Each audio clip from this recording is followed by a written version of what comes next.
Quand tu as fait médecine, pourquoi tu as choisi pédiatrie? Quand j'ai fait mes cliniques, on m'a demandé ce que je voulais faire comme spécialité. J'ai dit certainement ni la pédiatrie ni l'obstétrique. C'était en fait les deux disciplines qu'on n'enseignait pas à la faculté jusqu'en 1968. Et en fait, quand j'ai fait mon service civil en Algérie, j'ai eu droit à un hôpital de la Brousse. Et là, on soignait tout, y compris les enfants. Et j'ai découvert tout d'un coup la richesse des enfants, qui ne se plaignent jamais, qui sont toujours en train de rigoler, qui font des farces. Et ça ne m'a donné qu'une envie, c'est de m'occuper d'eux.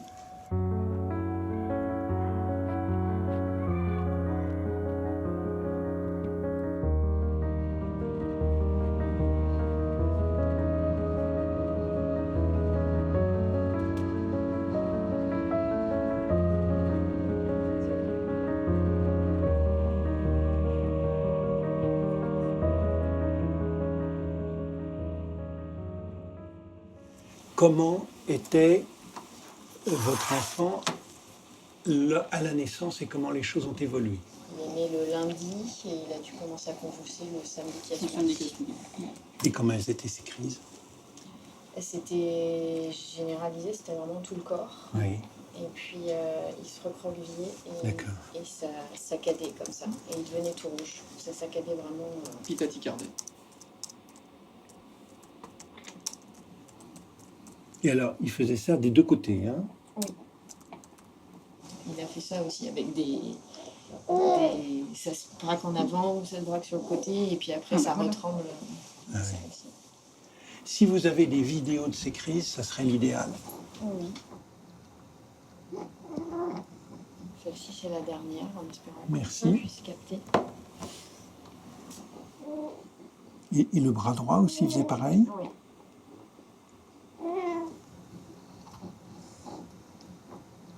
Oui, on le voit hein, autour de la bouche. Ouais.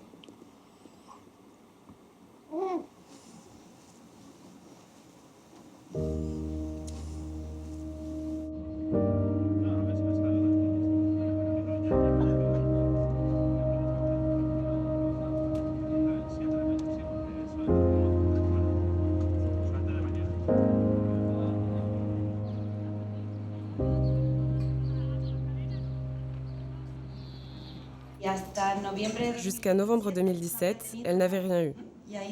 C'est là qu'est apparue son épilepsie. Elle a eu une première crise dans son sommeil. Toutes les crises qu'elle a eues étaient des crises nocturnes. Et son développement, il était normal? Pour l'instant, normal. Normal, voire même précoce. Et lors de ces crises, est-ce qu'elle perd connaissance? Oui. on voit très bien les secousses des yeux.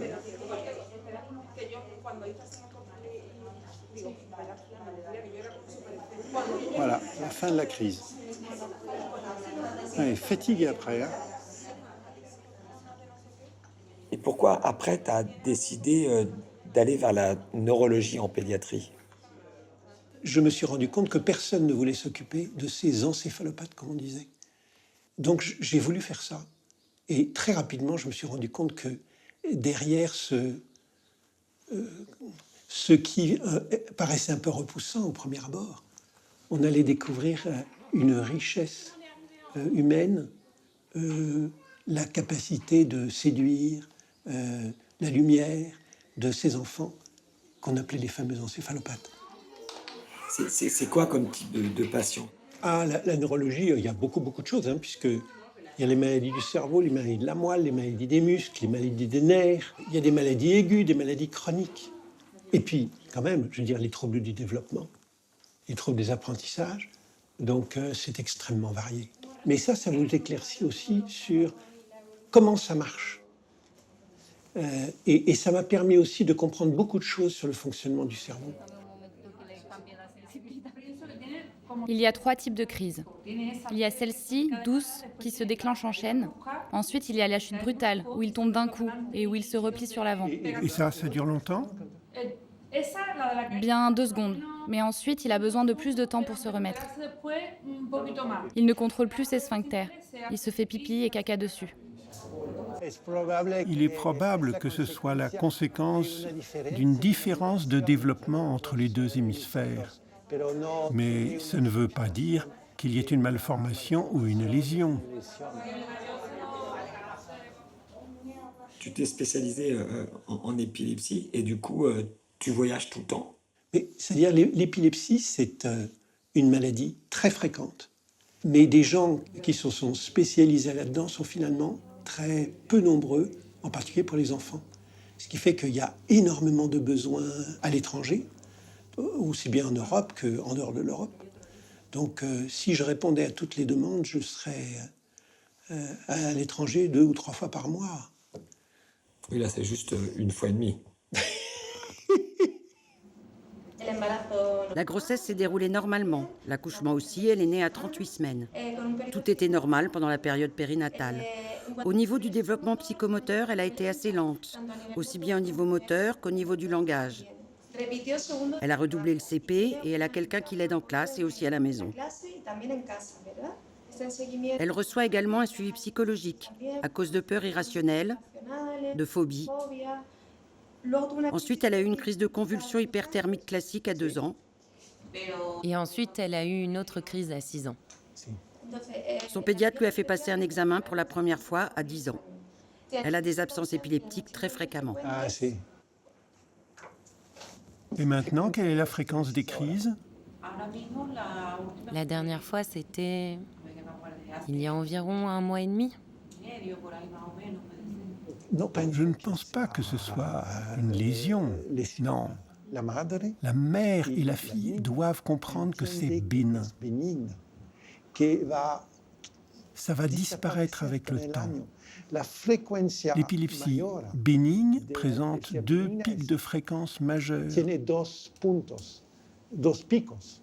Un à 4 ans et l'autre à 9 ans.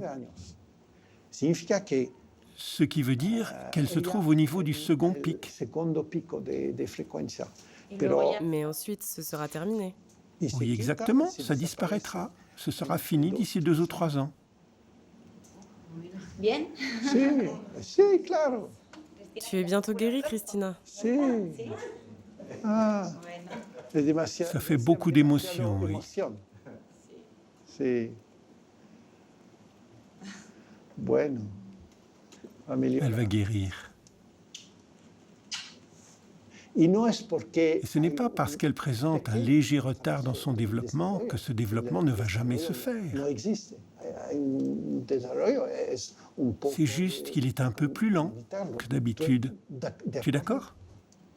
Bueno.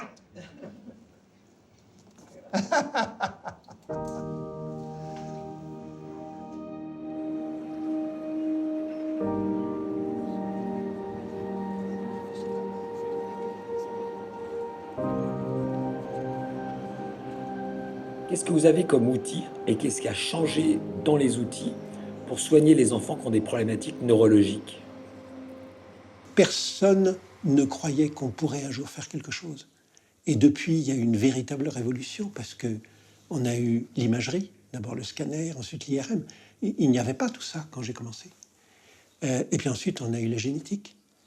Et puis, il y a eu une amélioration également des enregistrements électroencéphalographiques, etc.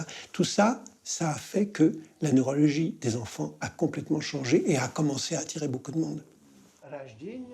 Mais pourquoi l'épilepsie? Parce que tu t'es quand même en plus concentré sur l'épilepsie, parce que je me suis rapidement rendu compte que quand j'étais en train d'apprendre les b.a.-ba de la neurologie, on nous interdisait de parler d'épilepsie du nourrisson.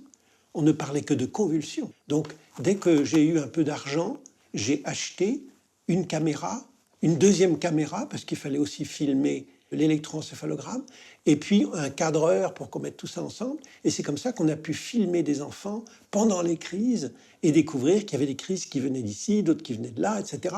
Et que finalement, c'était pas très différent des adultes. Sauf que le nourrisson, lui, évidemment, il ne peut pas parler, donc il ne peut pas raconter que... Mais quand il a les yeux qui font ça, on sait que ça vient exactement de la même région que le cerveau.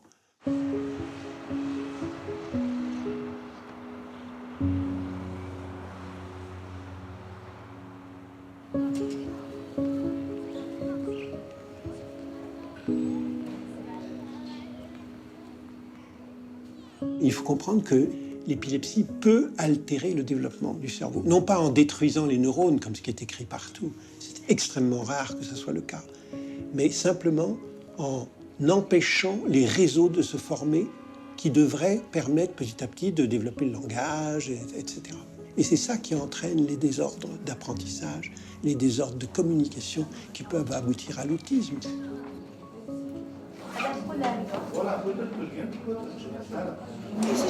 Il a donc eu un AVC à l'âge de 2 mois.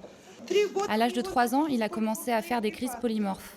Comment était son développement avant la première crise? Avant la première crise, il présentait un retard de développement. Il avait une infirmité motrice cérébrale.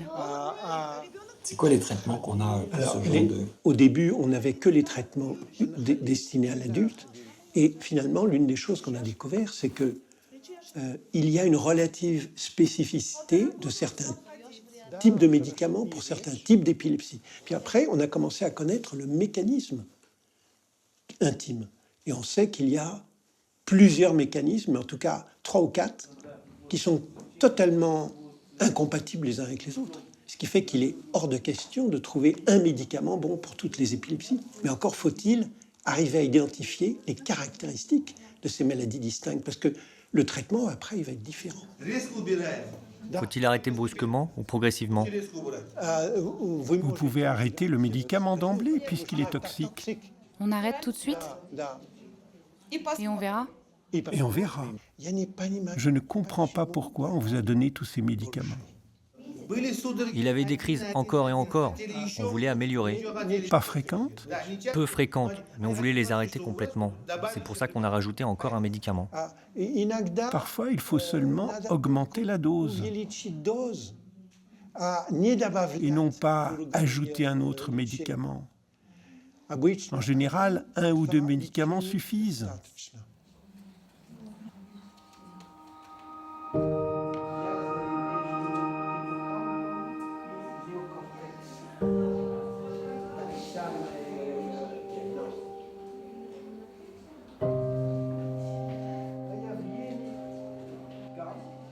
Ça fait combien de temps que tu fais des recherches sur le syndrome de Borneville? Le maladie de Bourneville, voilà, ça fait 5 ans qu'on a une piste, grâce à la thèse d'une de mes élèves.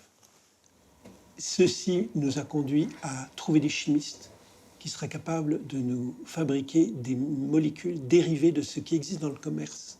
Eux nous ont fait un certain nombre de dérivés qu'on a testés avec différentes techniques pour arriver finalement à une molécule qu'on a récemment testée chez Animal et qui arrête complètement la maladie de Bourneville, de la souris. Non, ce qu'il faut, c'est faire la toxico pour savoir si elle est utilisable en clinique humaine. Ben, c'est dément, non? Mais Tu dois c'est être plus hyper que content. dément. C'est plus que dément. Tout d'un coup, on a l'impression qu'effectivement, une maladie contre laquelle on s'est battu pendant 40 ans sans savoir par quel bout la prendre, tout d'un coup, il y a peut-être une solution qui se dégage. On ne peut pas imaginer un plus grand plaisir. Voir un enfant qui va mieux, c'est un des plus grands plaisirs du neuropédiatre.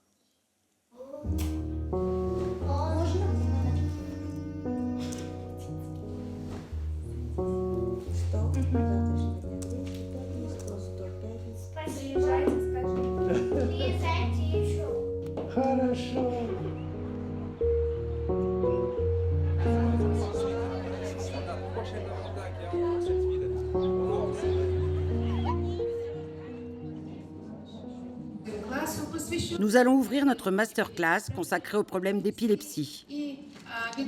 Le modérateur de notre masterclass est le professeur Olivier Dulac. Vous avez dit que dans l'épilepsie partielle bénigne, si la qualité de vie de l'enfant n'est pas atteinte, on peut ne pas la traiter. Le patient fait une crise. Puis 6 mois plus tard, une autre crise. Puis 1 an après, encore une. Les livres vont vous dire qu'il faut traiter après la 3e crise. C'est de la folie, de la folie. C'est pourquoi vous dites qu'il faut écouter l'avis des parents, mais aussi celui de l'enfant. Et en général, vous demandez aux parents de l'enfant, pensez-vous qu'il faut lui donner un traitement? Et les parents vont vous dire oui. Mais le patient, Il va vous dire non. Niet. Toi, tu écoutes beaucoup les parents et beaucoup les enfants pour faire un diagnostic. C'est 90%. 90% de l'information, elle vient de la description par les parents, des observations qu'ils ont faites. Et puis, lorsque les enfants savent s'exprimer, ce que eux-mêmes ressentent, bien entendu. Après, on va poser des questions ciblées pour essayer de préciser telle ou telle chose. Mais au départ, il faut écouter simplement. C'est pour ça que ce n'est pas du tout un interrogatoire. C'est simplement écouter. Ils t'impressionnent, ces parents, de temps en temps? Ah oui, ils m'impressionnent, oui. Pourquoi? Ils m'impressionnent par leur qualité d'observation, leur disponibilité, mais souvent ils sont aussi extrêmement fragilisés par l'émotion, puisque ça met en jeu finalement l'avenir de leur enfant. Hein. Tu as fait beaucoup d'annonces de diagnostics sur des maladies étiquetées ou non. Est-ce qu'il y a une bonne manière d'annoncer des pathologies graves aux parents? Souvent, quand on annonce un diagnostic, les parents reçoivent ça comme un coup sur la tête. Et l'explication qu'on peut donner après ne passe pas du tout. Ils n'en retiennent rien. Donc il est très important de leur faire reformuler ce qu'on a dit, de façon à s'assurer qu'ils ont compris. Et éventuellement, se mettre d'accord avec le médecin de famille ou quelqu'un d'autre qui s'occupe de l'enfant pour que cette information soit répétée, réexpliquée dans les jours qui suivent, au moment où les parents refont surface. Et c'est à ce moment-là que petit à petit, la confiance, d'une part, peut s'établir, et d'autre part, qu'ils vont pouvoir effectivement s'approprier la maladie. C'est très inhabituel. Un spasme à chaque seconde, c'est trop. Quand elle est en crise, elle fait comme ça. Elle fait des bruits. Elle a l'air de s'étouffer. Et à la fin de la crise, qu'est-ce qu'elle fait? Elle reste rigide. Elle reste tonique. Ah, arrête, d'accord. À la fin de la crise? Oui.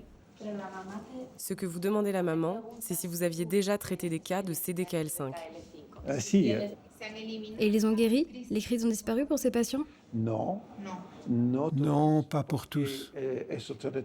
Parce qu'il n'y a qu'un seul patient qui a commencé son traitement avant l'âge de 1 an. Tous les autres patients ont commencé leur traitement beaucoup plus tard. On ne peut pas les guérir. De toute façon, c'est clair que beaucoup de maladies, on ne peut pas les guérir. Moi, je ne suis pas neurochirurgien qui va retirer une tumeur. Donc, on va accompagner le patient pendant la période où la maladie est active et éventuellement, elle va guérir spontanément au bout du temps. Où on va éventuellement essayer d'interférer avec le mécanisme de la maladie pour essayer de diminuer un peu son impact sur le développement et sur la qualité de la vie. Il y a des moments où on a l'impression qu'on ne peut plus rien faire.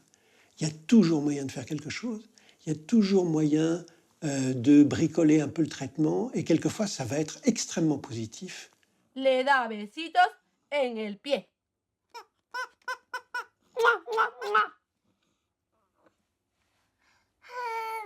Anda, el pollito. ¿Dónde te quieres dar besito? ¿En la mano? ¿Sí? ¿En la mano? Sí. Da besitos a la mano. Y Irene quiere comerse el pollito y dice, y le da besito en la boquita. Elle a une infirmité motrice cérébrale, c'est-à-dire qu'elle a des lésions dans les voies motrices et de perception, en particulier visuelle. Quand un enfant a une difficulté comme celle-là, on sait très bien qu'il y a des lésions définitives et qui ne pourront pas être compensées. C'est un enfant qui n'aura jamais les performances d'un adulte bien portant. Donc il y a deux façons d'aborder ça. La façon qui est faite ici, qui est remarquable, qui consiste à dire cet enfant a une difficulté, mais a néanmoins du potentiel. On va essayer de lui donner la possibilité de développer son potentiel. Et on l'aimera en tant qu'individu, différent des autres.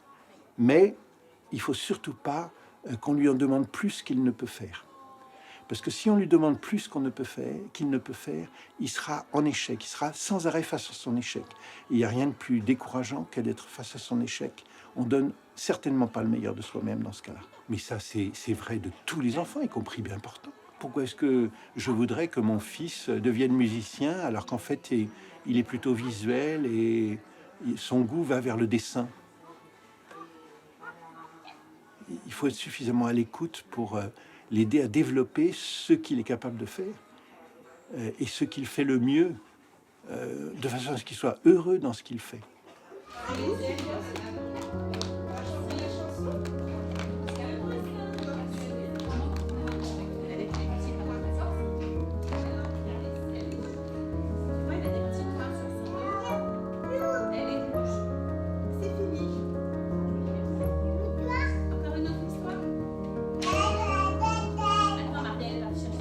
Olivier Dulac est une des personnes qui m'a fait le plus de bien dans ma vie.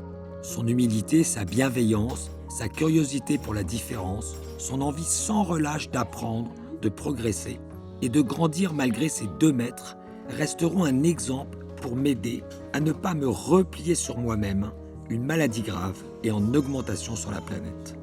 Un film aussi en hommage à ses parents, héros du quotidien, dont les enfants sont parfois différents.